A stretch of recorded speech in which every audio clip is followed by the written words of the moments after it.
This video is not fake news and is for all the people who are worried about the COVID-19 coronavirus. I did a lot of research and found a remedy to everyone's fear, and the remedy is in numbers, because numbers don't lie. Let's start with how many people are sick right now. 80,000.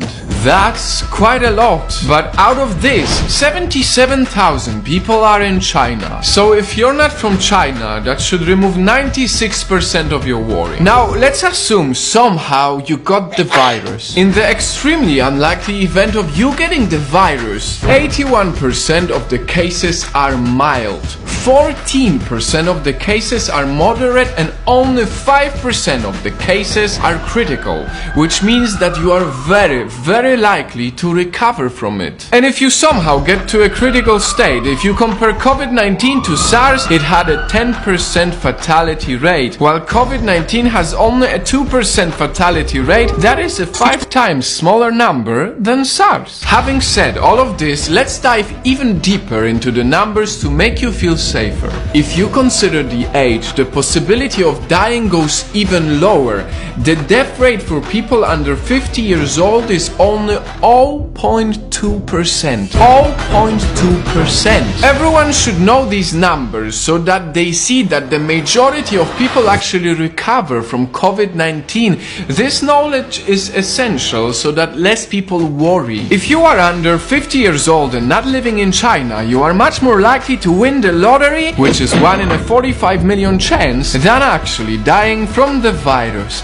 Remember, numbers don't lie. This video is about COVID-19, but we can all learn more from it. A life lesson. Let's take one of the worst days so far, February 10th, when 108 people, mainly from China, died from the virus. This is a horrible, very high number, but on the same day, cancer killed 26,283 people. Heart disease killed 24,641 people. Diabetes killed 4,300 people. And suicide on that day took 27.7 times more people than COVID-19. The lesson here for us is to cherish our lives every single day, because truth is we never know what can happen to us. Now, going back to COVID-19, the rules haven't changed. You still should wash your hands often to prevent the spread of the virus. Additionally, the CDC, the Centers for Disease Control and Prevention, recently said that the most likely way this disease is spread is through sneezing. So you are still most likely to prevent the extremely unlikely event of getting sick by staying away from crowds. And last but not least, perhaps the most misinformed aspect, masks.